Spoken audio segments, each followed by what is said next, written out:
So, what is the rotator cuff and how does it get injured so often?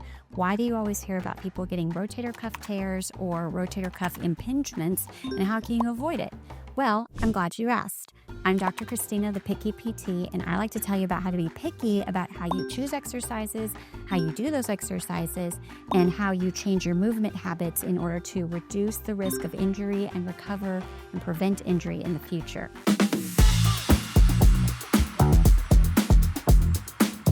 So let's get into what the rotator cuff is. The rotator cuff is a set of 4 muscles. We call them your sits muscles, S-I-T-S. And they run around your shoulder in order to help it do movements such as abduction, external rotation, internal rotation, and bringing the arms in like this. But one of those muscles, your supraspinatus specifically, is the most at risk of getting impinged or getting frayed or torn. And it's mostly because of poor posture. I want you to try a test with me right now, okay? So watching your screen, sitting or standing, I want you to go ahead and slouch over. Round your shoulders, let your head come forward, just have really terrible posture, okay? And then what I want you to do is I want you to raise your arms up as high as you can in that position. Notice that you're kind of limited in how high you can go because of your bones running into each other. And maybe this is even uncomfortable. Maybe you feel a pinching in the top of your shoulder as you do this. Now what I want you to try is we're gonna go ahead and open our chest up, dropping our shoulder blades away from our ears and opening up backwards, and then go ahead and raise your arms up.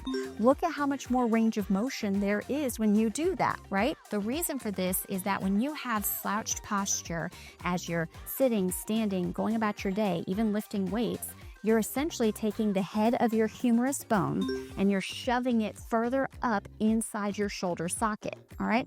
Living on top of that humerus bone is where your collarbone and your shoulder blade bones come together, all right? And then sandwiched between your humerus and your collarbone and shoulder blade bone is your supraspinatus muscle, okay? So think of it as being sandwiched in between those two areas.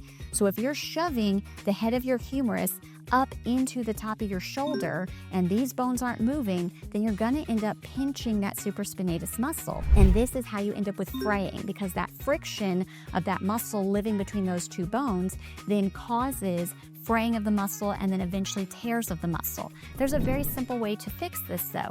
You just work on creating more space in the joint by improving your posture, and then you won't run the risk of injuring that muscle as much. When you're doing your lifting exercises, rotator cuff one specifically, you want to think about keeping your shoulder blades down away from your ears. You don't want to raise them up as you do something like lifting to the side or even lifting forward. You want to think about keeping your shoulder blades down away from your ears, using your lower trapezius muscle down here to keep your shoulder blade down, all right?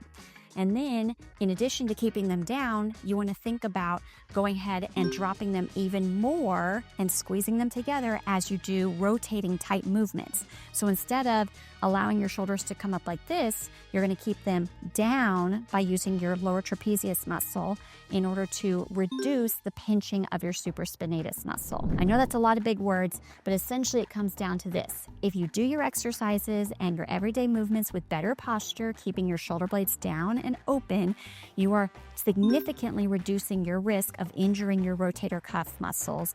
You're significantly improving the longevity of your rotator cuff muscles, and you're going to prevent any pain that then stops you from doing activities that you enjoy doing. Practice the next time you're lifting or moving about your day that you keep those shoulder blades down even as you reach up. Think of your arm and your shoulder blade as a seesaw. As you reach down, this drops down. And then as you come down with your arm, this may come back up slightly. It's not gonna go all the way up, but it's gonna come back to neutral. So think of it as a seesaw, whether you're doing reaching up, whether you're doing rotating, whether you're doing reaching out to the side. You wanna think of it as dropping as you go up higher, and this is gonna prevent any rotator cuff injuries for the most part. All right. So if you like to know more about how to do exercises correctly so you get the most out of them and you prevent injury in your body in the future, make sure to like and subscribe to this channel so you don't miss out on any of the videos that I create where I educate you on how to prevent and recover from injury faster from the perspective of a physical therapist. If using this tip does not get rid of your shoulder pain altogether, then make sure to reach out to a neuromuscular expert, a physical therapist like myself, who can go ahead and specialize a program for you and also make sure you're doing these exercises completely correctly, because just watching a video on the internet isn't always going to be the same as someone watching you exercise and making sure that you're doing it exactly right.